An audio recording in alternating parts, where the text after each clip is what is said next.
Thank you for joining us. I'm Paul Wilson. And I'm Chris Emke. And this is Diesel Performance Podcast. Chris, I want to give a shout out to our sponsors right off the top of the show here. Yeah. XDP is your one-stop shop for power and performance. Definitely check out xdp.com for all of your diesel performance needs. Yeah. And Duramax Tuner, data-driven results, provide tuning and turbocharger drop-ins for all your truck's needs. We love them a lot. Exergy Performance. Not that they write our checks. Right. Nothing like that.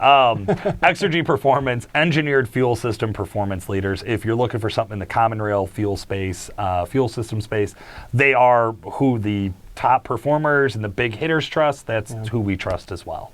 WC Fab, all of your fabrication needs, traction bars, turbo kits, intercooler piping.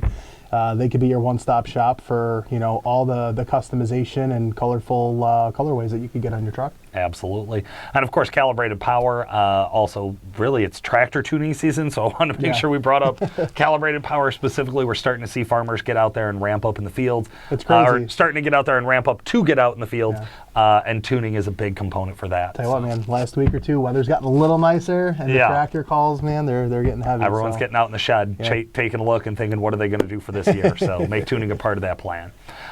Today, Chris, we do have a great show put together. We're going to hear from Anthony Brunetti with Diesel Industry News, and of course, we'll touch base with our remote support expert, Sean Lynn. And then we have our Super Tech segment with Jeremy Garnett. I know he's got a pretty good topic for us today. Absolutely. And then, of course, you and I are going to be discussing 2 upgrades your 2020 or 2021 diesel needs. And I originally thought of this as like just a Duramax example or a Powerstroke, but we realized, hey, we have enough time. We thought we'd go over each one of them and kind of set the stage for like, hey, we know what your first upgrade is. I think most people know what your first upgrade should be. But if you're looking for more out of your truck, there's usually something else that can go along with that can complement that together. Yeah, I think, when you think of trucks as a whole, we've done a bunch of budget build episodes, right? Where, we're given so much money and we think of like an 01 to 10 truck, and like you definitely modify an 01 to 10 truck in the Duramax world differently than you would a LML Duramax. Right. And the way you would modify an LML is generally differently than a 1719 L5P, and then you get into the 10 speeds with some of these trucks, it changes the game a little bit more. So, these builders or these companies, the manufacturers, they've evolved. Trucks come with lift pumps now, and different things like that. So, the necessities of upgrades, they tend to change over the generation of truck. Absolutely. So we kind of thought about some parameters, like, okay, if we're going to say here's the best upgrades or here's the upgrades you need, to us, those things need to include performance. We need to add These are performance upgrades. Right? These aren't wheels and tires and lift kits. Like, listen, window a lot of tint trucks did not need make that the stuff list. too. Window tint is the number one. You get the vehicle, you window tint. I don't care what you say, but Wrong. These are more of your your performance reliability needs. There you go. Yeah. So we wanted to keep like, hey, you have a daily driver here. You have something that you're going to tow with here. You care about getting the best bang for your buck, right? Like we didn't write up a package to say engine build. Like that's not going to be your first upgrade or the upgrade you absolutely need. And really, of course, we're just kind of basing everything on our experience, what we've seen here at the shop, what we've worked with customers. And that's the best advice we could give about what is the best upgrade or what is the upgrade you need on your truck today. How do you get the windshield experience enhanced to the best of its ability without spending a ton of money? Yeah, right. That's it, man. I'll kick us off on the Duramax. This was an easy one. Number one, of course, should be switch on the fly tuning. You're lying. You're gonna get custom tuning. You're going to most likely you're going to use your steering wheel for the switch controls, but there are certain trucks and guys that want to do the hardwired switch that's now available. But essentially you're looking at like 150 horsepower over stock on the big tune. More importantly, you're probably going to drive in that like 120 horsepower over stock street tune, and that's going to be a total difference in your vehicle. That's going to make it feel like an all-new truck. You're going to, if you've had it for a few years or had it for a year and a half now, you're going to fall in love with your truck again. This is going to drive the way you expected that 400 horsepower to drive from the factory, right? So that's an easy first one to kind of toe into. I think, with the 10-speed trucks, there's kind of this pattern, right? You tune the engine, and in the older trucks, engine tuning generally came before trans tuning. Always. So, you know, with the new 10 speeds, you tune the engine, you know, you're getting good power out of it. The drivability is definitely enhanced. But the transmission, even in the 10 speeds, are ever so slightly off. To anyone who don't know, 10-speed tuning isn't necessarily available just yet. There isn't transmission control support. Yeah. But there is a shift kit, I guess, that is now available through Ratio Tech. We've been doing some testing here in-house. We have like 6-10 of those trucks floating around right now. Yeah. And what a night and day difference. It helps with fluid flow through the valve body. It helps eliminate some of the defuel, the shift timing. It really keeps the transmission on its toes. Keeps the trans shifting really nicely around the torque curve of the motor. And in my opinion, it really does a nice job laying that power to the ground and harnessing it through the transmission in a more efficient manner. I honestly, Chris, so when we sat down and we talked about this list, you know, things like cold air intakes, boost testers, turbo upgrades, all these things could have made the list here because an L5P comes with a really strong platform. You got a great fuel system that you're most likely never going to have to mess with. But you start to look at like, okay, well, what is the best bang for my buck? Bang for your buck, right? And that's really what drew me back to this idea of the shift kit over something like a cold air intake. Cold air intake's like $350, $400, something like that. Shift kit is going to be a more significant level of investment, but what you're going to get out of it is going to impact every single day, every single throttle input, every single driving scenario. It just, to me, it made more sense as an overall better upgrade for you. Well, I think too, you know, like generally at the shop when it comes to the Duramaxes, we don't recommend necessarily doing an intake until you do like a turbo upgrade. Sure. And I wouldn't recommend the turbo upgrade unless you have tuning and unless you have the shift kit for the 10-speed. So there's these steps and procedures in which you modify the truck. And we're talking about the number 2 upgrades to do to any of your 2020 plus truck. Tuning in the 10-speed kit. That's it. Then you build off of that. That's right. How about the Cummins? Walk us through it, man. If I got a 2020 or 2021 tuning, Cummins. You know, once again, tuning is number 1. You know, I think you're going to find this common theme amongst all 3 platforms that if you want to do anything that's going to improve drivability and the responsiveness of the truck, change up how the transmission reacts, tuning. You know, tuning is the number 1 thing, and there's a lot of value in that with these trucks. You can't beat the dollar per horsepower. No, there's likely no other upgrade you're going to put on the truck that's going to have such a low cost per horsepower gained. So if you're just looking at simple math, you're always going to do tuning first. Maybe you could help our audience out with, what do you feel about the difference on like box programmers that are available for these Cummins? Like maybe say something like a pedal monster is pretty popular these days. And I'm not going after them specifically, but throttle boosters. I mean, compared to doing custom tuning, where's the bang for the buck there? I think we'll back it up a little bit. I would say tuning in general is going to help the experience in how the truck operates. Right. If you did the pedal monster, I know Banks has their like Derringers for a couple of the platforms. Edge has products. You know, there's other box style programmers, but they're very minimal in what the tuner is capable of manipulating in the ECM. Right. Okay. So when we're talking about, you know, custom tuning versus box programming, both options are going to help with throttle response. Both options are going to help with, you know, just how the truck comes into its power band. The difference is custom tuning is going to be able to shape in how that truck comes into its torque curve and how it operates within a wider range. Right. Okay. But I think the more and most important thing is air-fuel ratio control. When we think of these newer trucks, we think of emissions, and we think about when we tune these trucks, generally, is a truck going to blow more black smoke? Is it more fuel heavy, fuel sensitive, that kind of thing? And when you do custom calibrations, you have the ability to actually control air-fuel ratio through Lambda. Right. So you actually have the ability to create all this awesome power that you're known from having on the old trucks, while being able to keep the truck reliable in the process. Do you know where I first really got my head around this concept was being around tractor tuning? Yeah. So tractors have had better monitoring, better gauges, better internal monitoring systems much longer than pickup trucks have, and much more robust and much more available to the end user. So guys can see just a wider array of data around their operation, right? There's a lot that goes into those. And what we saw was that there's this huge problem with unmetered fuel. And that's a lot of like what we're talking about. We're talking about lambda control, right? Is does my engine know how much fuel is being used? Because everything that happens after that is all related to that number. So as soon as I start tricking my ECU into sending more fuel under whatever circumstance or through whatever method, and the rest of my computer isn't aware of that, the scaling, the skewing, everything has a potential for problems. And that's where we see custom tuning. I think you nailed that on the head, is having that lambda control and being able to measure what your air-fuel ratio is and control your air-fuel ratio.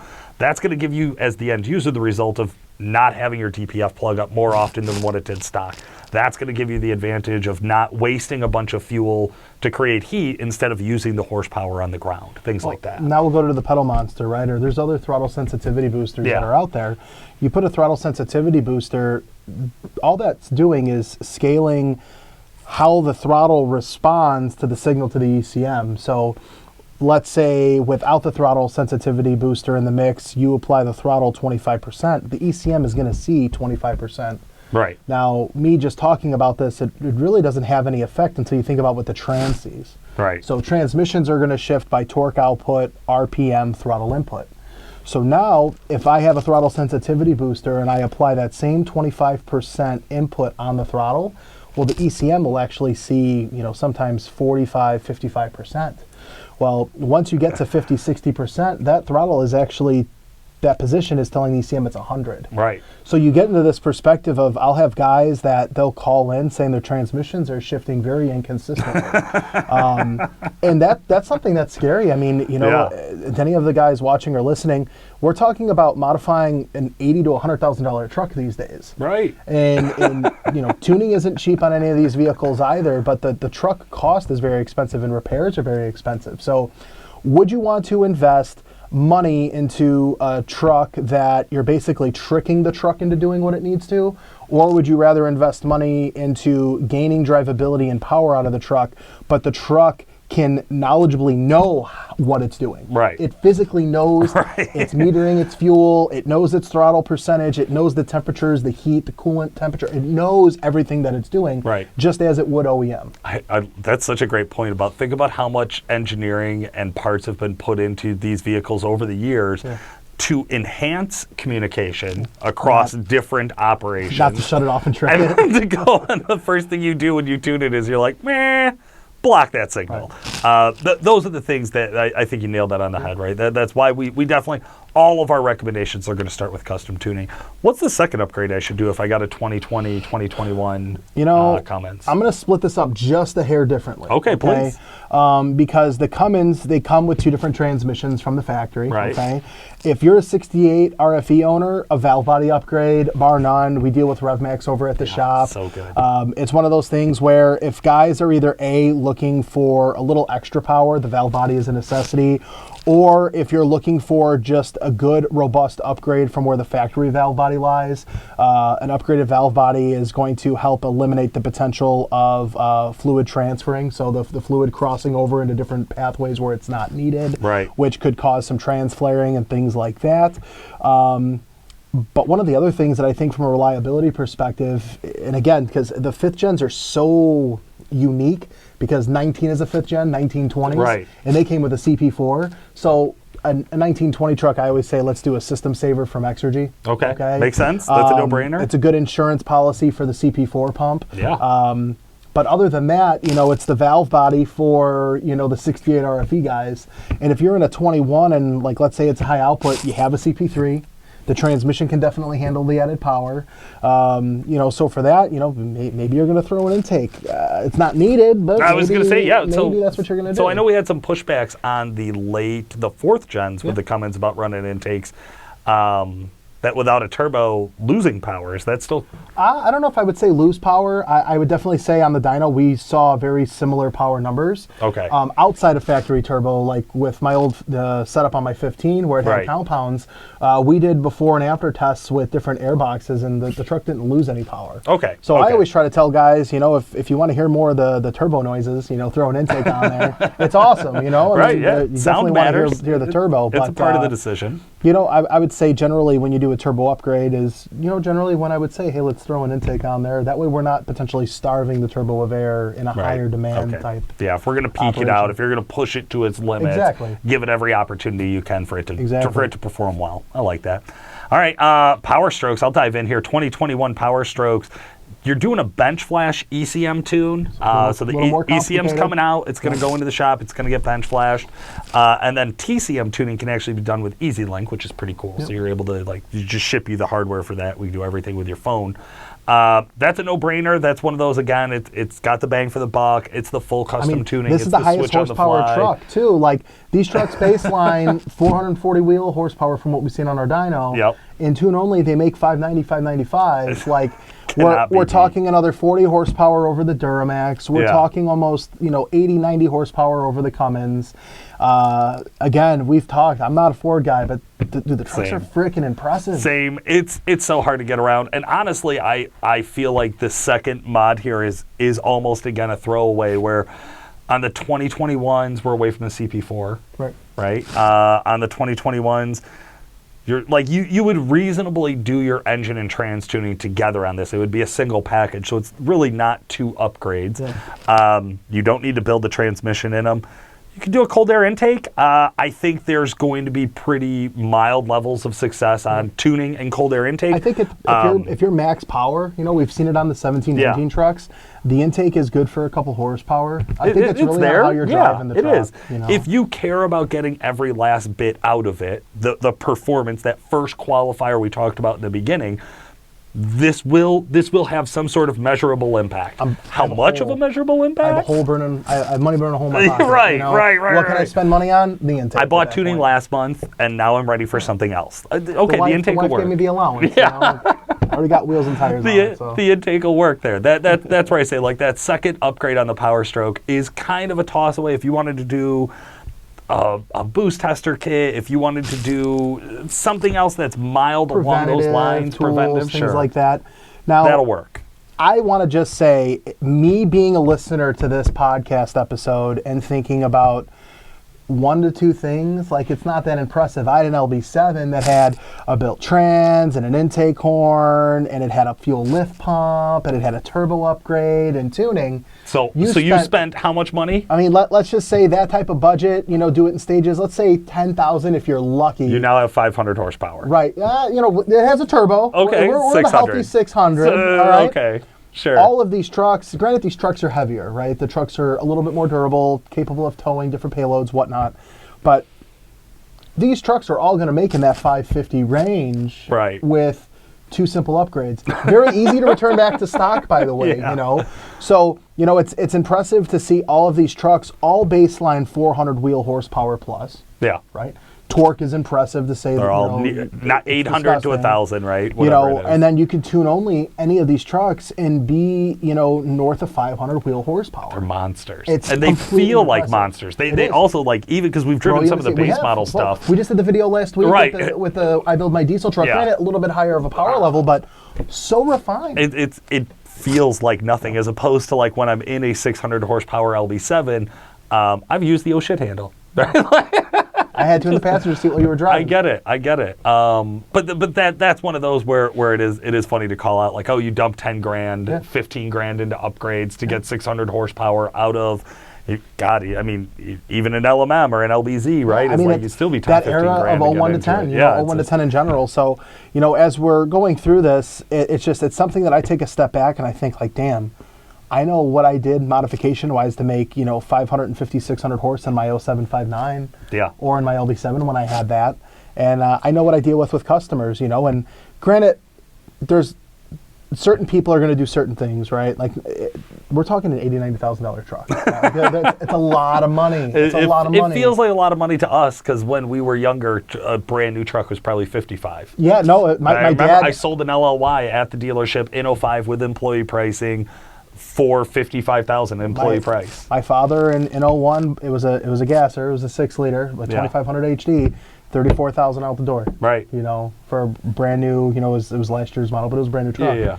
So it's one of those things where the dollar per horsepower is a much better bang for your buck with the newer platform than it is the older trucks.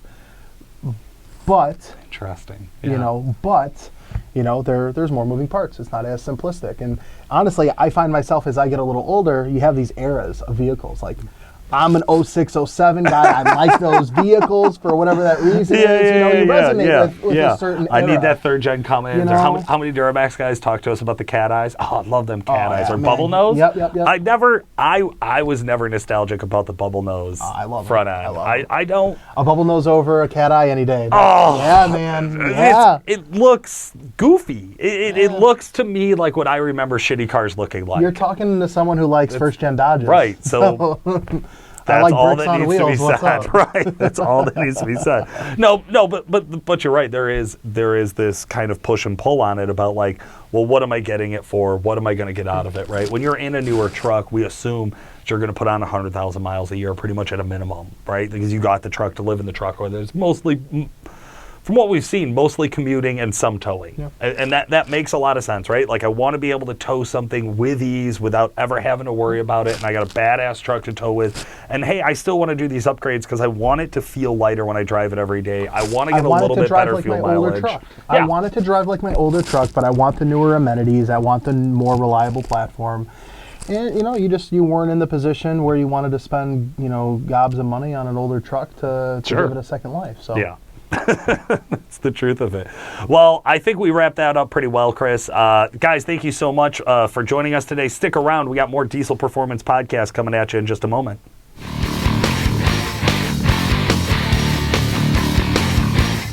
Hey, folks, we are here with our favorite remote support expert, Sean Lynn. Sean, how the hell are you? Good. How are you, Paul? I'm doing good, man. I'm doing good. I'm excited for today. I think we have a good one to talk about. Sean, you come on the show to talk with our audience about different troubleshooting issues you run into over on the customer service team with Calibrated Power Duramax Tuner. Today, what truck are we discussing? We are talking about a 21 L5P. Ooh, a new one. Okay. I like it. Now, folks, we've been talking a lot about the L5P today, and over the last few weeks, it's one of our favorite platforms. What is the symptoms or the problem that you ran into first? It has to do with the ECM swap process to do the tuning, and basically the customer installed the ECM and then ran into some issues afterwards. Gotcha.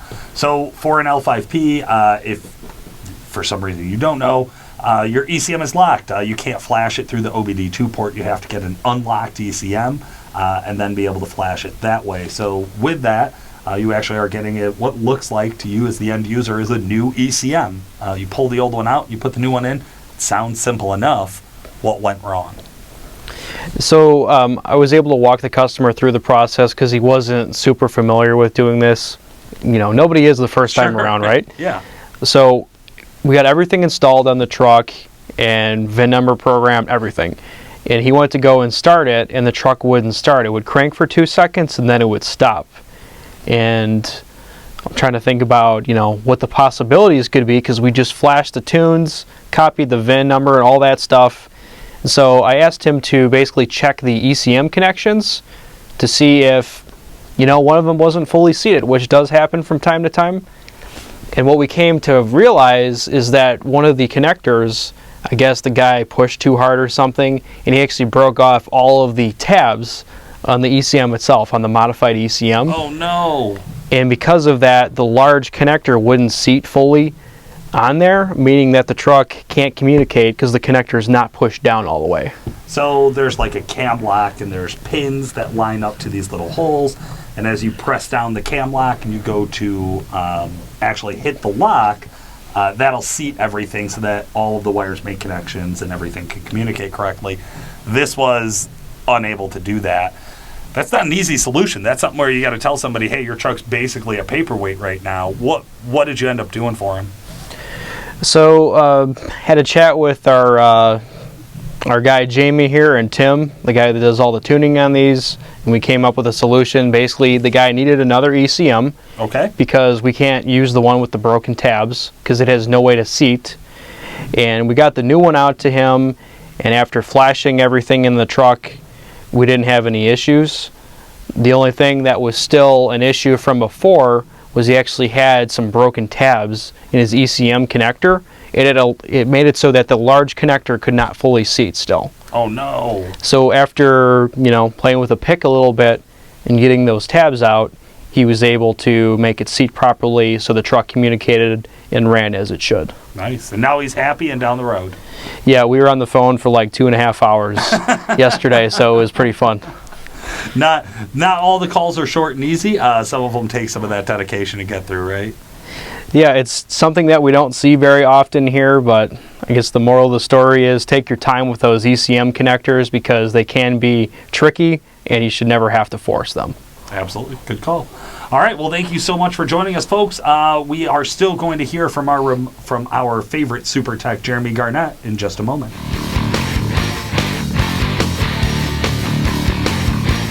All right, folks, and we are here with our favorite super tech, Jeremy Garnett. Jeremy, how the hell are you? Good. How are you? I'm doing good, man. Jeremy, we've had a chance to talk a lot about L5Ps today, and I think we're going to continue on here with you on the show. Okay. We just went out.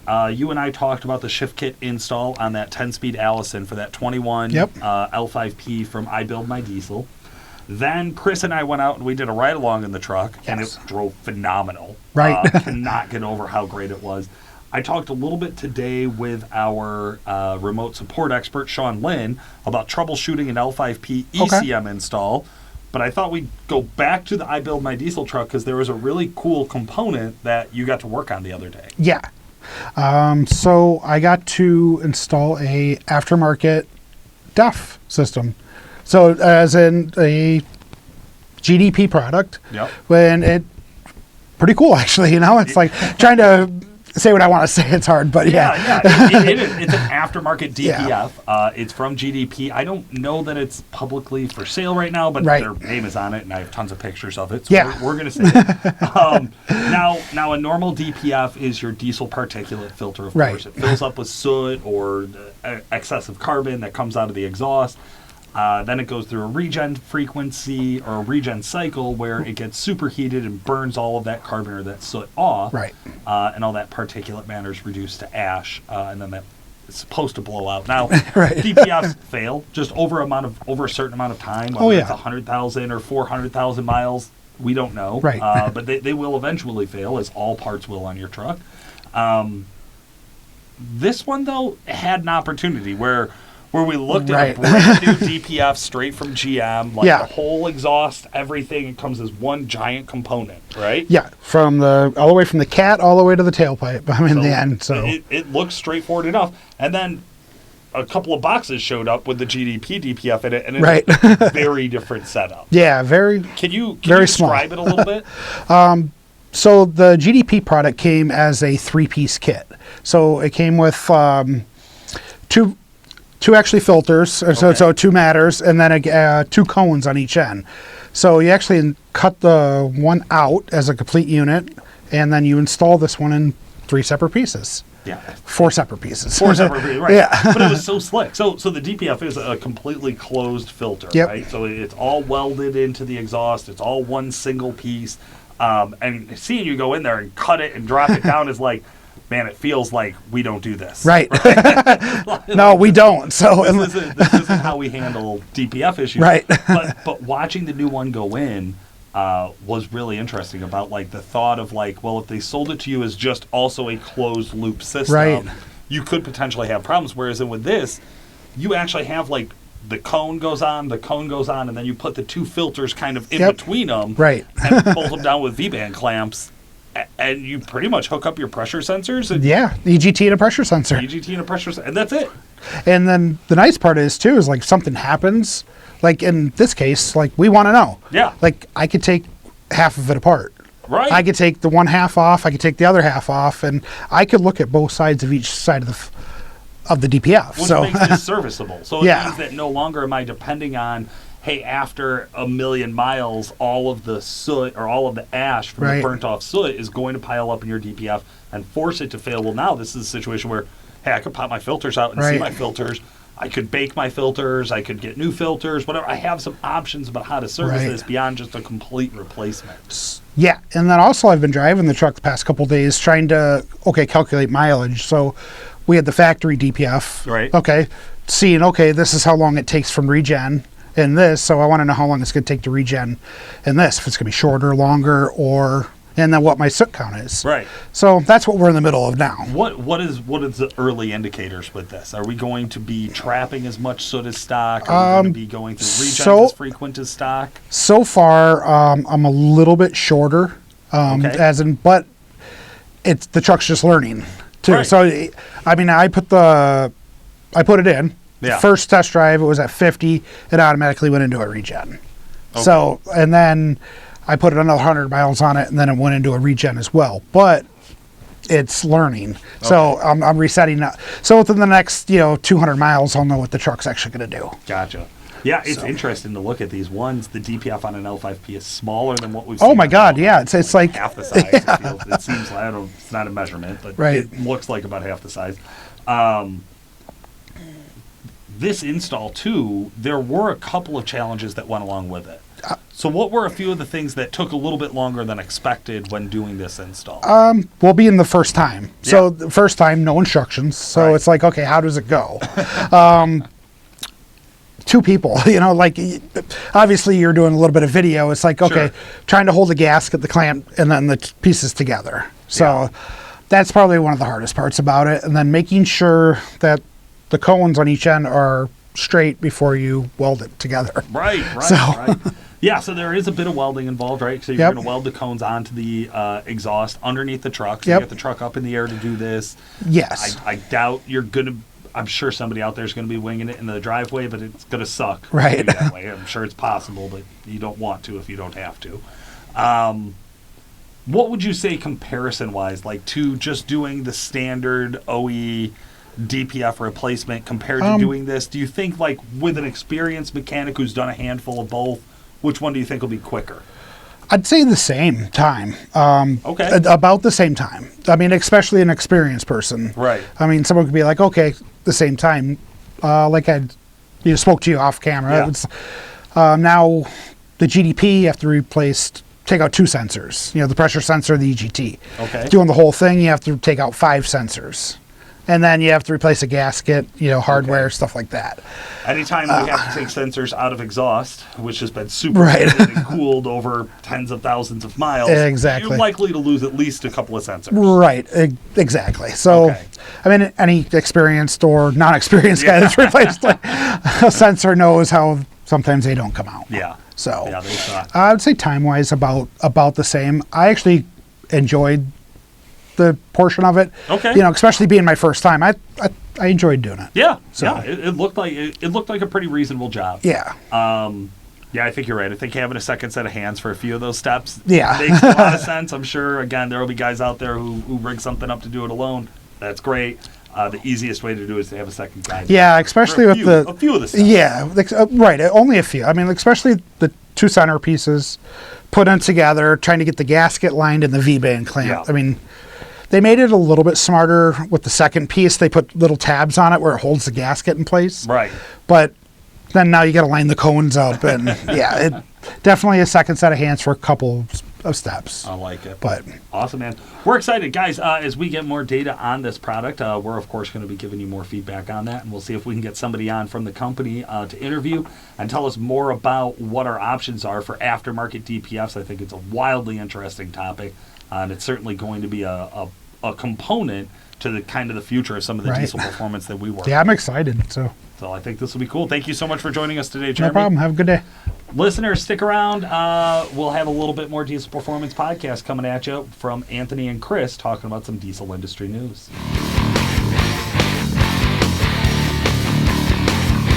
Industry news, Anthony Bernini. How are you, man? Good, Chris. How are you? Why are you smiling? I'm just happy to be here. Happy to hang out. I got some news for us. We were chatting a little bit before this started recording, and we were talking about some of the Roxor stuff. Yeah. I guess before we get into the Roxor news, tell us a little bit about the Roxor and the Mahindra, for listeners that don't necessarily know what that is. Yeah, so the Mahindra Roxor is kind of it's an off-road utility vehicle. A lot of guys we've seen are using them for, like, on ranches, guys with a lot of property. Yeah. You can tow small trailers with them. They're small utility vehicles reminiscent of that of a Jeep. Yeah. And if you do, I think if you search Roxor, you're going to see a lot of legality things come up. We've talked about it in the past on previous episodes, talking about the new body style change for Roxor because them and Jeep were going back and forth over, you look like a Jeep, you know, so they're going to try to make it not look like one. There's a lot of legal issues on that end. Now, one of the reasons why we started playing around with them over at the shop was because they're a 2.5 liter common rail diesel turboed 4-cylinder. Yeah.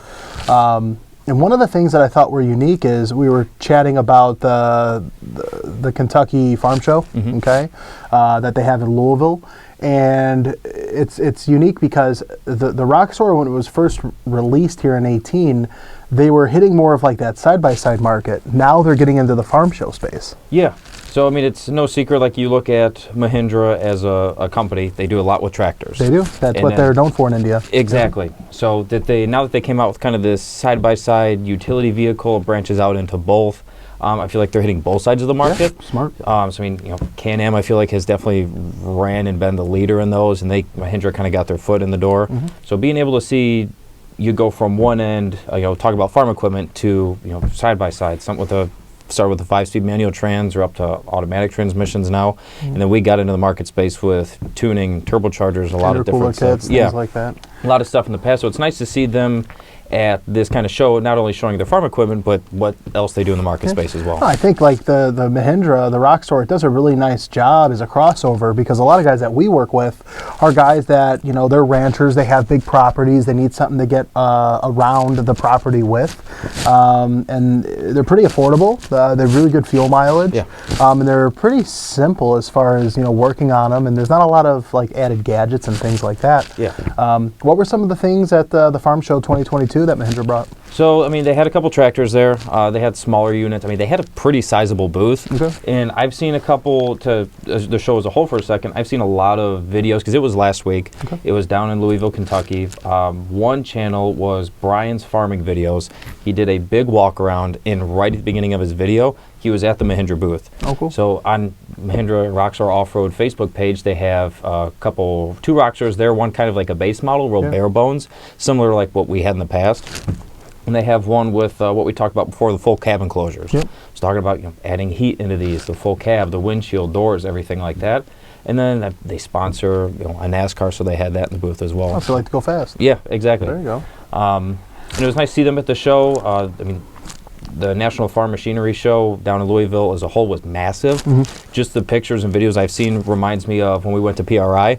Just every big name in the automotive field was there, and then being able to transition over to the farm kind of in the off season. It was real cool to see everybody out there.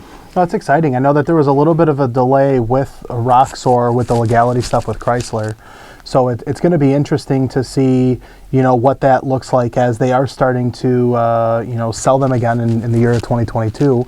No automatics, though. I thought that was interesting, that they're all manuals. But nonetheless, the front end, the facelift, you know, it looks a little different. I don't know. Have to grow on you a little bit. But I think it was like the newer body style, the Duramax, the 20 Plus. Everybody initially was kind of like, what the hell is this? And then, I mean, now you got like a lot of guys who are more proficient, like, I want the 20 Plus, I don't want the 17 to 19. So it's new, it's different. I'm sure it'll grow on us and a lot of people as well. Very good. Well, we appreciate you taking the time. Until next time. Absolutely. Thanks for joining us today, guys. This has been Paul Wilson. And Chris Emke. Make sure to like and subscribe, and we'll talk to you again soon.